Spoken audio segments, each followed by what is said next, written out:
রবিউল ইসলাম। যারা পুরান আসামি আছে না কিছু কিছু ওরা এই ব্যবসাটা করে। সম্পর্ক ভালো, কারোর লোকের লোক 2000-5000 টাকা দিলে মনে করেন গাঁজা এনে দেয়। গুটিটা জেলখানায় 400-500 টাকা। এক প্যাকেট সিগারেট দিলে একটা সিগারেট বানান যায়। 5000 টাকা জিনিস দিচ্ছে, 10000 টাকা ব্যস্ত আছে। কারোর কি যদি জড়িত না হইতো তো গুটিটা করতে যায়।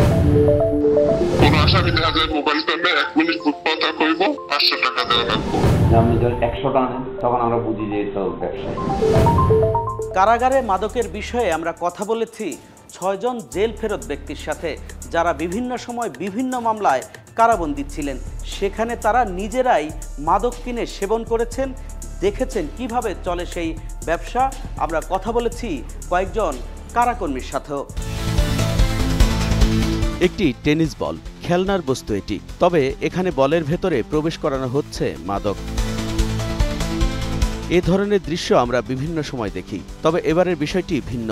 এভাবে মাদক ভরে ঢিল ছুঁড়ে পাঠানো হয় কারাগারের ভেতর। গাজাইয়া বা ওই বল কষ্টে পেঁচাই একেবারে বলের মতো বলের আকৃতি বানাইয়া ওয়ালের এই সেট দিয়া পাক্কা মারে। আবার ওই আমাদের যে বাসা বাড়ি তো একেবারে ওয়ালের লগে, তো এরকম বল ফিকে ওই ভিতরে ফালায়। এটা করে যারা পুরান আসামি আছে না কিছু কিছু খারাপ বিকালাস অনেকদিন ধরে জেলখানা ওরা এই ব্যবসাটা করে। 5টা-6টা বল আইনা দেয়, আইনা কারোর লোকের কাছে দেয়।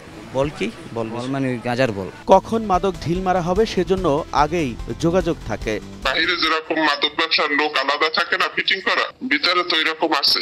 জাস্ট 12টার সময় তুই ওই কোনায় থাকবি, আমি তখন বল মান, তো ওই টাইমে বলটা ফালায় ওই আসামি, তো ওই টাইমে টাইম দেয়, ওই টাইমে ওই জায়গায় থাকে। যোগাযোগের জন্য জেলের ভেতরেই বন্দীরা ব্যবহার করেন মোবাইল, এজন্য টাকা মাসিক হারে দিতে হয় জেল কর্তাদের। কারাগারে তারা মোবাইলে কথা বলবে, তাও বিদেশ দিয়ে টাকা দেবো, ওই সিটের টাকাও দেবো, মাদক কিনবো, ওই টাকাও, মানে তাদের কাছে অ্যাভেলেবেল টাকা 500-1000 টাকা, 100 টাকার নোট নাই কোনো। আবার প্রতি মিনিট হিসেবে 100 থেকে 500 টাকায় কল করতে পারেন। মোবাইলে যারা ডিউটি দেবে তাদের 50,000 টাকা খাইয়ে তার মোবাইলে ডিউটি দেয়। সে আবার করে কি ওইসব মিনিট পেছে। কোন আসামি দেখা যায় মোবাইল করলে 1 মিনিট কথা কইব 500 টাকা দেওয়া লাগবে। আর বন্দীরা ভেতরে টাকা নিতে পারেন হাজারে 100 টাকার বিনিময়ে। নগদ টাকা তো কেউ দিয়ে সবাই দিয়ে দেয়, হাজারে 100 টাকা নেয়, 1000 টাকা যদি দেয় 900 টাকা পাবে আসামি, 100 টাকা যে ঢুকাইবে সে পাবে। জেলখানার ভেতরে অপরাধের অনুসন্ধান করি কয়েক মাস ধরে।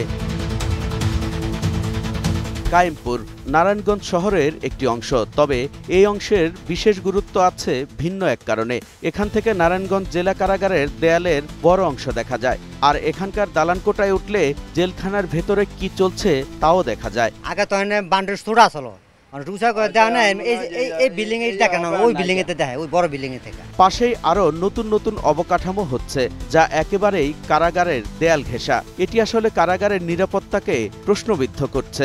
যারা আত্মীয় স্বজন আছে ওনাদের সাথে আর কি দেখা সাক্ষাৎ করতো, এখান থেকে কথা বলতো আর কি। ওইখানে দেখা করার জন্য সুযোগ সুবিধা পাইনি দেখা এখানে আসে, আর ওইখানে 15 দিন পর পর দেখা। এর আগে যদি দেখা করতে যায় তাহলে 1000 টাকা 600 টাকা এগুলো চায়। শুধু আলাপেই সীমাবদ্ধ থাকেন না অনেকে। অভিযোগ দূরত্বের এই দুর্বলতাকে ব্যবহার করে ভেতরে জিনিসপত্র দেয়া হয় ঢিল ছুঁড়ে। কিছু ভিক্ষা দেয়, ঠিক আছে এতটুক।